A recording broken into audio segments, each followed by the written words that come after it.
नमस्कार मित्रों, मैं हूं आपका मित्र उमेश महादोशी। अभिराम वाणी पर आपका हार्दिक स्वागत है।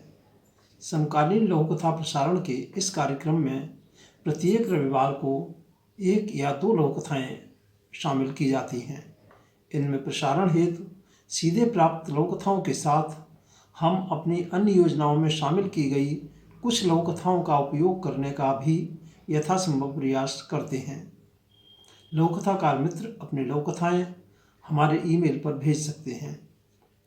नई पीढ़ी की लघु कथाओं के चयन में हमारा प्रयास रहता है कि ये लघु कथाएँ सामान्य पाठकों की पसंद एवं समझ के अनुरूप हों। अनूठी लघु कथाएँ कार्यक्रम के स्थान पर नई पीढ़ी की लघु कथाएँ कार्यक्रम अगली सूचना तक जारी रहेगा। इस मंच पर उपस्थिति दर्शाने वाले सभी सहयोगी मित्रों का स्वागत है, अभिनंदन है। तो आइए हम आरंभ करते हैं कार्यक्रम नई पीढ़ी की लघु कथाएँ। आज की प्रस्तुति में शामिल है नई पीढ़ी की एक प्रतिनिधि लघु कथा जिसका शीर्षक है फैसला। सुश्री पूनम सिंह जी की इस लघु कथा का वाचन उमेश महादोशी यानी मेरे द्वारा किया जा रहा है। यह लघु कथा दी अंडरलाइन पत्रिका के दिसंबर 2022 लघु कथा विशेषांक में शामिल है। तो प्रस्तुत है सुश्री पूनम सिंह जी की लघु कथा फैसला। क्यों बे लड़के, आज तो ठेला लगाकर फल सब्जियां बेच रहा है। उस दिन जब हमने तो को कहा था कि आ जाना हमारी दुकान पर काम करने के लिए, अच्छे पैसे मिल जाएंगे, तब तो तू आया नहीं। अब अचानक ऐसा क्या हो गया? उसने अपने हाथों को हवा में लहराते हुए तंज कसा।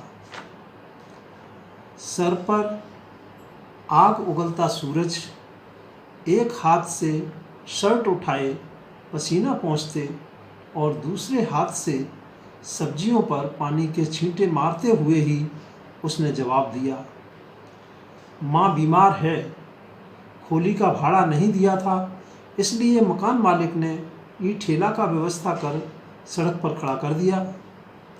हैं, आ गया ना अपनी औकात पर। उस दिन तो तू बड़ा अकड़ के कह रहा था, नहीं हम अभी काम नहीं करेंगे, पढ़ लिख कर बड़ा आदमी बनेंगे और अम्मा को मजदूरी नहीं करने देंगे। बड़ा आया पढ़ने वाला, सारी अकल ठिकाने आ गई ना? उसने व्यंग्यात्मक स्वर में मुस्कान छोड़ते हुए कहा। आज मेरी मजबूरी है सेठ जी। उस दिन मेरी माँ का गुरूर बोल रहा था, जो कभी गलत नहीं होता। उसने सेठ से आंखें मिलाते हुए जवाब दिया।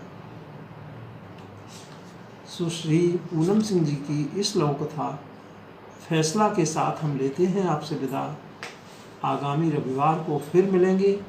नई पीढ़ी की लघु कथाएँ कार्यक्रम की श्रृंखला को आगे बढ़ाने के लिए आप अपनी नियमित योजनाओं में सफल हों, जीवन में भरपूर ऊर्जा और उत्साह से आनंदित रहें। हार्दिक शुभकामनाएं। नमस्कार मित्रों।